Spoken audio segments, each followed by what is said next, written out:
आशक इजोत में अहाँ के स्वागत अछि। यह कार्यक्रम हमरा के एकटा अवसर प्रदान करै छै कि हम बाइबल सँ जुड़ल चीज के अध्ययन क सकी आ यह जानू कि हमरा जीवन के लेल परमेश्वर के इच्छा की अछि। ई उद्देश्य के संग हम यह कार्यक्रम अहाँ के लेल प्रस्तुत क रहल छी। कृपया क देखू आ सुनू ताकि परमेश्वर अहाँ के जीवन के मार्गदर्शक ठहरे। अनमोल जिंदगी दौद लिए यो यीशु, अनमोल जिंदगी दौद लिए यो यीशु, अनमोल जिंदगी खुशियार शांति से भर दलिए यो, खुशियार शांति से भर दलिए यो, अनमोल जिंदगी दौद लिए यो यीशु, अनमोल जिंदगी।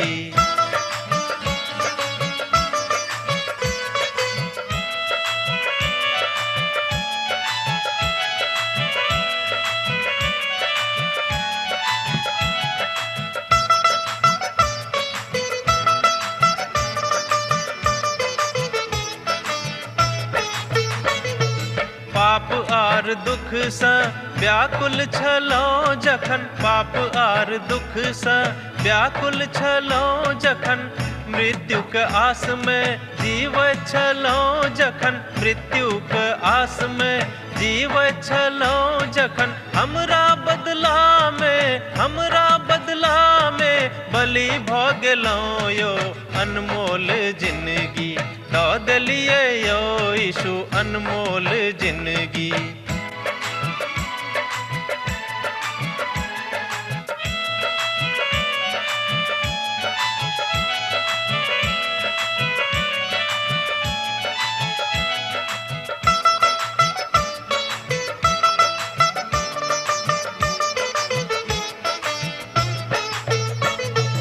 हे सब मनुख आहा यीशु लग आवा, हे सब मनुख आहा यीशु लग आवा, पाप आर अधर्म सा मनवा घुमावा, पाप आर अधर्म सा मनवा घुमावा, उनका लहू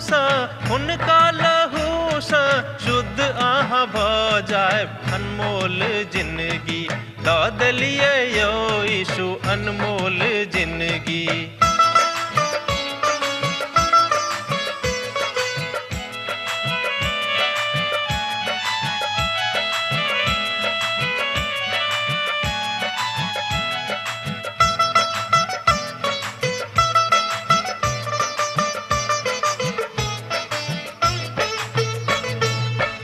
अहाँके उपकार यीशु कखनो ने बिसरब, अहाँके उपकार यीशु कखनो ने बिसरब, दुख आ संकट से चाहे हम गुजरब, दुख आ संकट से चाहे हम गुजरब, सब दिन हाक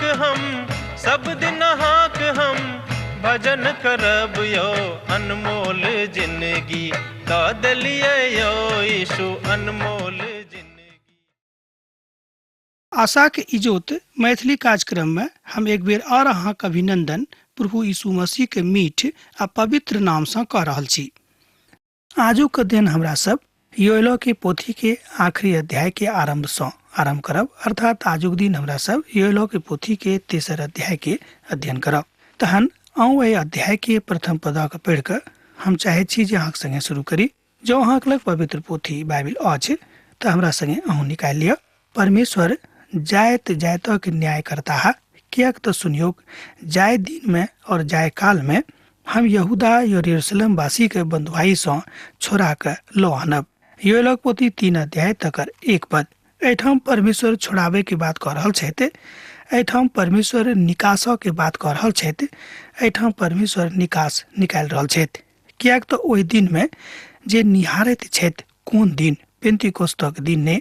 कियाक तो वो कहैत छथि कि जहन हम यहूदा और यरूशलेम के दासत्व में लऽ जायब। दोसर गप में परमेश्वर बाजि रहल छथिन कि जँ अहाँ अन्याय करब, हमर रीति से नहीं चलब, तो पुनः हम अहाँ के दासत्व में पठा देब, आ नहीं तो बचा के घुरा के लऽ आनब। मुदा ओ सब पेंतीकोस्तक दिन में घुर के आयल रहत। वस्तुतः प्रभु यीशु मसीह एही आदेशक पुनः उद्घोषित कऽ दैत छथि जहन ओ बजलाहा, हम सब यहूदा, सामरिया, यरूशलेम और जगत के छोर धेर गवाह ठहरब। प्रेरितक पोथी 1 अध्याय तकर 8 पद ए बात कहते छ। यरूशलेम में दासत्व अनबा के बदला में ओ प्रभु यीशु मसीह अपन बाड़ी के महारथ में बना लिया। ओ मसीह में अपना देह के बना दैत छथि।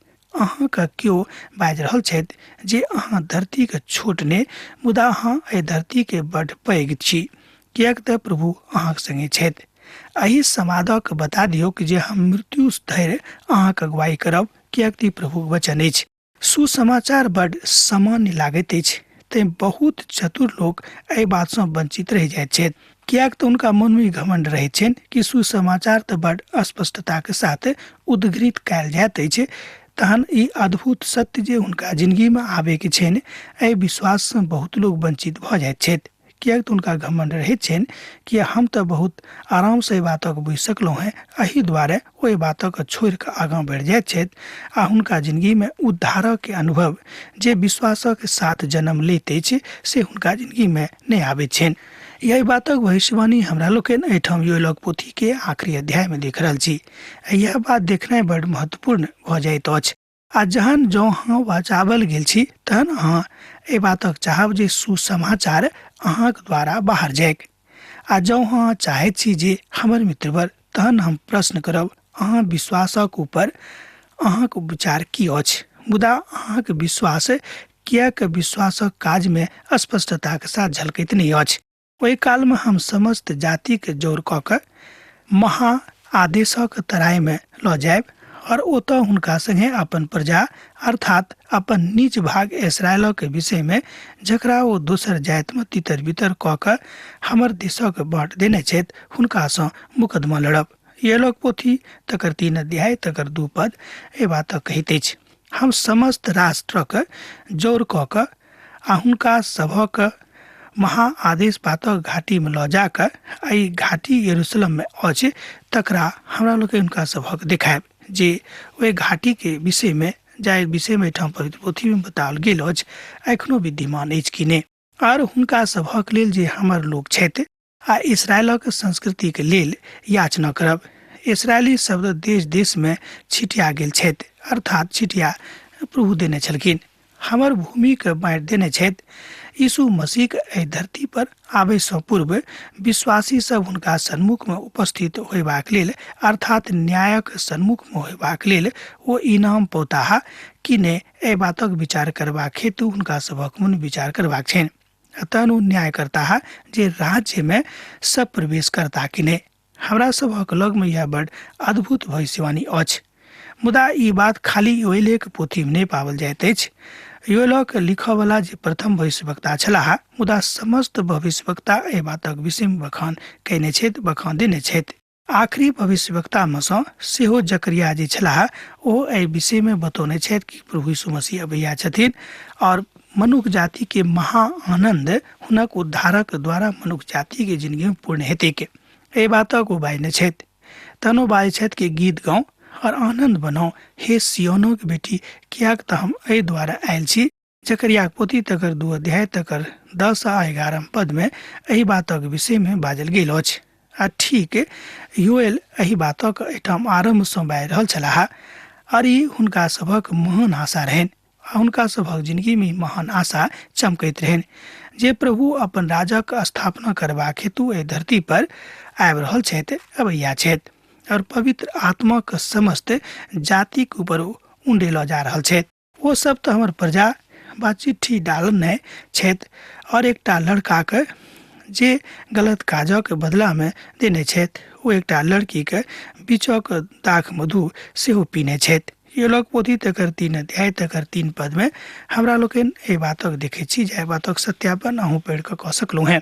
ई बड़ अनुचित गप छल बा लागैत अछि जकरा एहिठाम योएल व्यक्ति कयने छथि, अर्थात जाय बातक अभिव्यक्ति एहिठाम योएल कयने छथि एकटा अनुचित जकाँ लागैत अछि, अर्थात व्यवहारिक नहि लागैत अछि। अनुचित के अर्थ इएह भेलै, मुदा पशुक संगे जतेक लोग व्यवहार करै छथिन एहि बातक ऊपर ओ गप कऽ रहल छथि कि मनुख पशु के प्रति जतेक दयावान हुनका रहबाक चाही ओ नहि रहै छथि।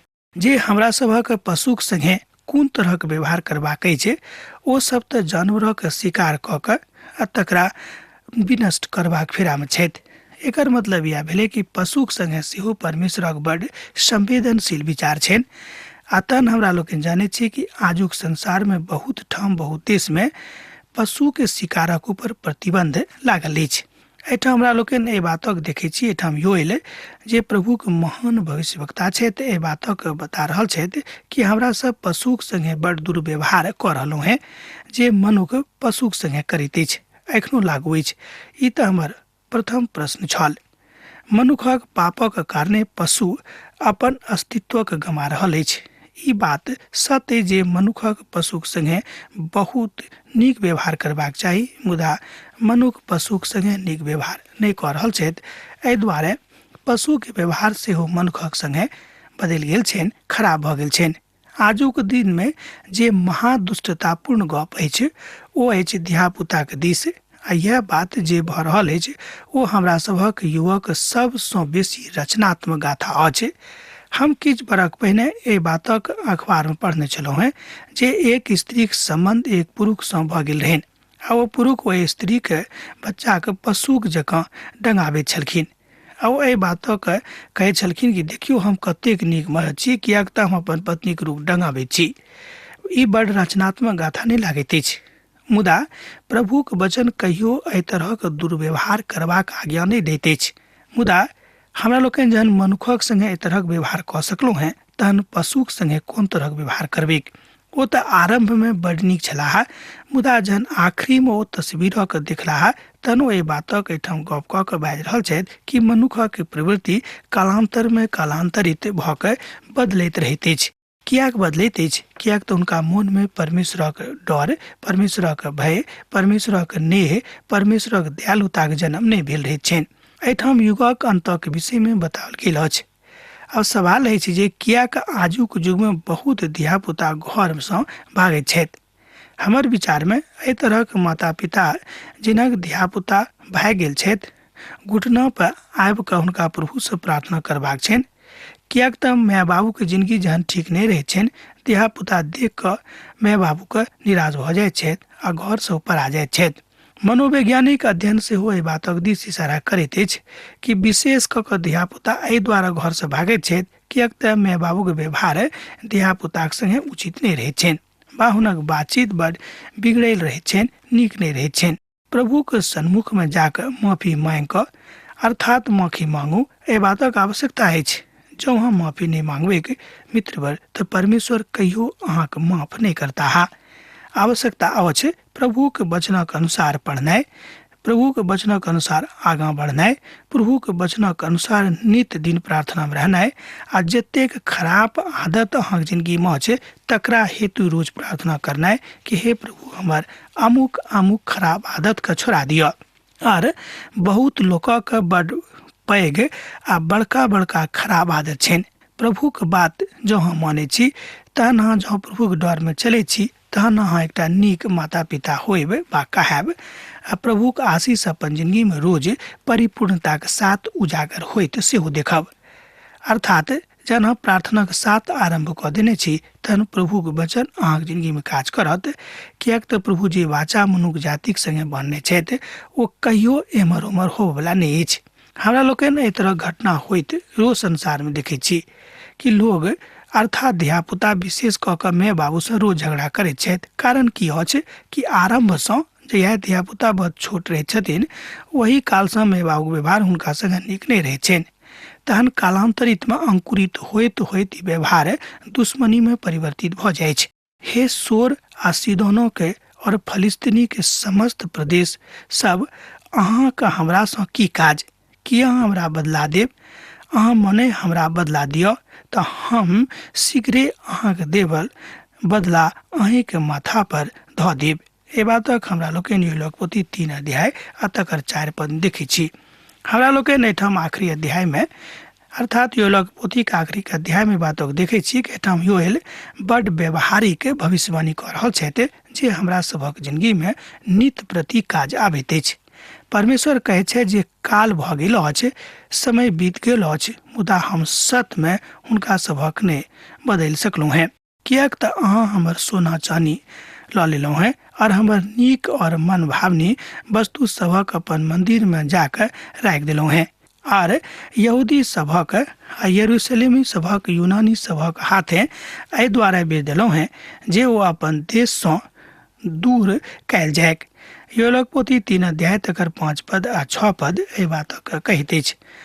अहूँ काल में इसराइली धियापुता बेचल जेलाहा, ओ सब गुलामी में जा रहल छथि, ओ सब गुलामी में जेता। ई बात ओहि कालक अधीनस्थ हमरा लोग ए बातक देखे छी जे रोमी साम्राज्य के सत्ता के बाद छिन्न भिन्न भऽ जाइत अछि।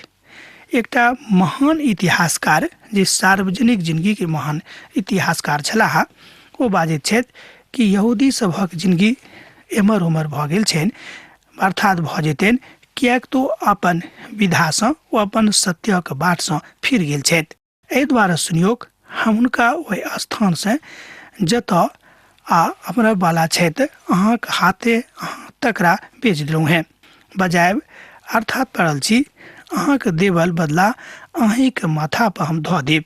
हम अहाँक धियापुता के यहूदी के हाथे बेचवा देब और वो हुनका अर्थात उनके हाथे बेच देता है जे दूर देश के रह वाला छथि।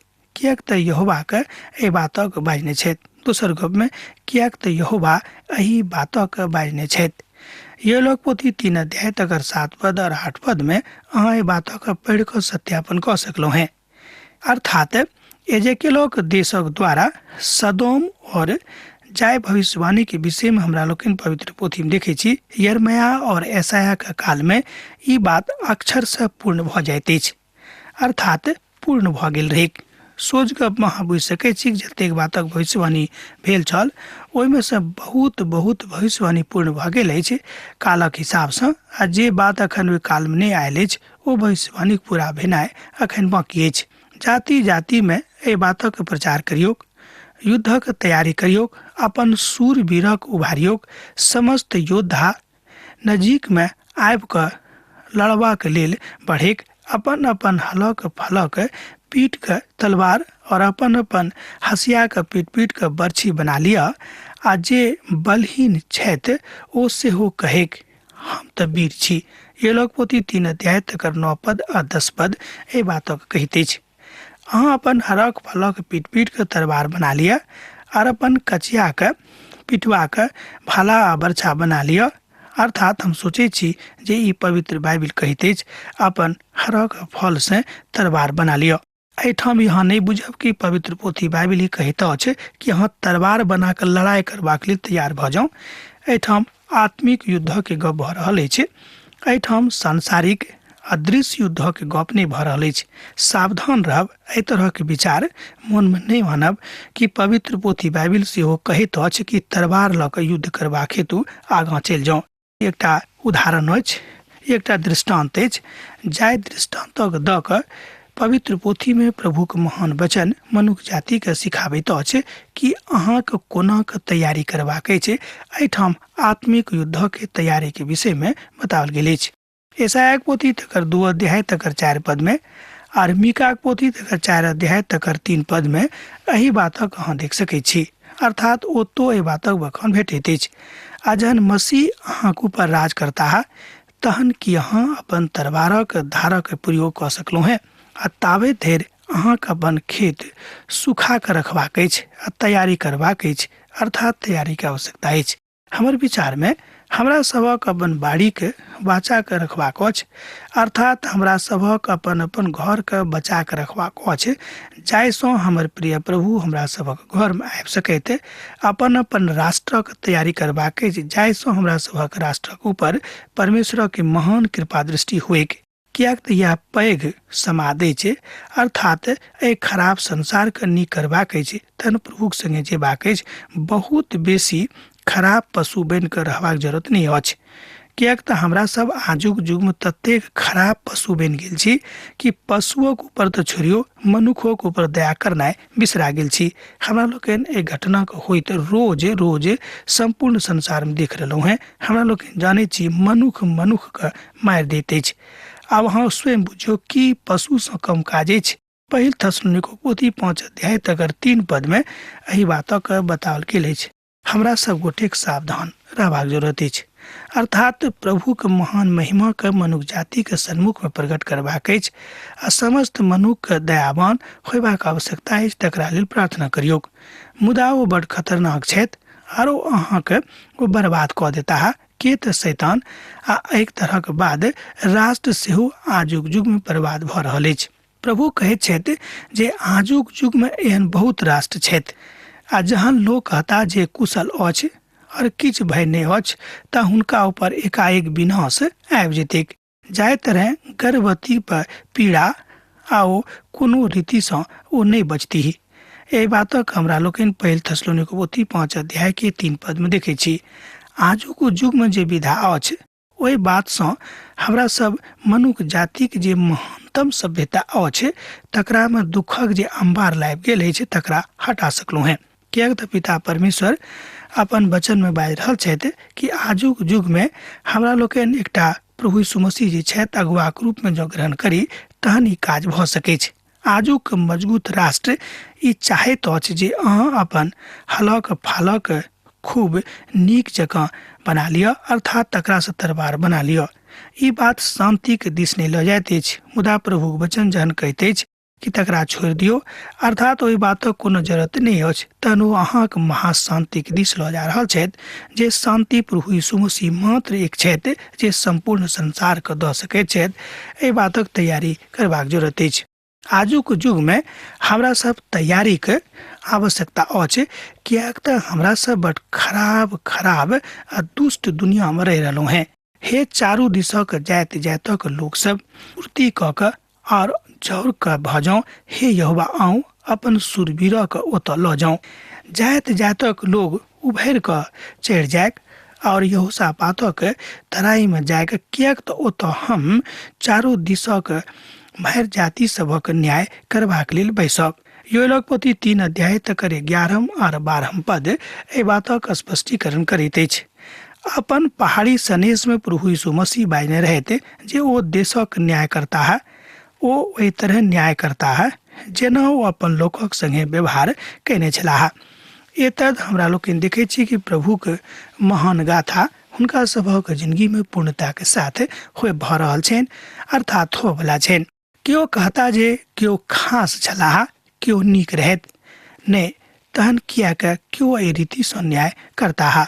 कारण अछि 144,000 यहूदी प्रभु के सन्मुख में गवाही देवा जा रहल छथि आ कलीसिया के उठावल गेला के बाद ओ सब धरती पर गवाही देता है। प्रभु कहैत छथि जे जो केओ ओकरा हमरा नाम से एक कटोरा पानिओ पियोता है तो अपन पुरस्कार कहियो कोनो रीति में नहीं गमोता है।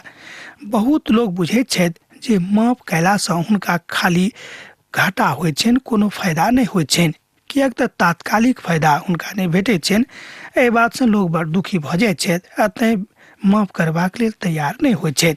मुदा हम बाजब जे ओहि युग में हमर मित्र वर भारी भारी अहाँक फायदा होइत जहन प्रभु यीशु मसीह संगे अहाँ अनंत कालक लेल राज में प्रवेश करब, अर्थात अनंत कालक शांति में अहाँ जायब। आ जहन 144,000 प्रभु के महान संत अहाँक गवाही देत कि अमुक भाई अमुक बहिन प्रभु के राजक लेल हुनक विस्तारक लेल काज केने छलाह। यहूदी लोग अहाँक गवाही संपूर्ण धरती पर देता है। और हसुआ लगाऊ, कियाक तऽ खेत पाक गेल अछि, अहूँ दाखक रोइ दियौक, कियाक तऽ हौज भरि गेल अछि। रस कुंड उपलाव लगलिक, कियाक तऽ हुनका बुराई बड़ बढ़ि गेल छनि। योएलक पोथी 3 अध्याय के 13 पद में एहि बातक बताओल गेल अछि। आ जहन ओ कटनीक बात करैत छथि तहन ओ युगक अंतक विषय में कथा कऽ रहल छथि, अर्थात निवहटरा के तराई में भेड़ा के भीड़ अछि, कियाक तऽ निवटरा के तराई जे यहोवा के दिन नजीक में अछि, एहि बातक गवाही दैत अछि। यो लगपोती 3 अध्याय तकर 14 पद ए बातक बाज रहल छै, ए बातक बता रहल अछि।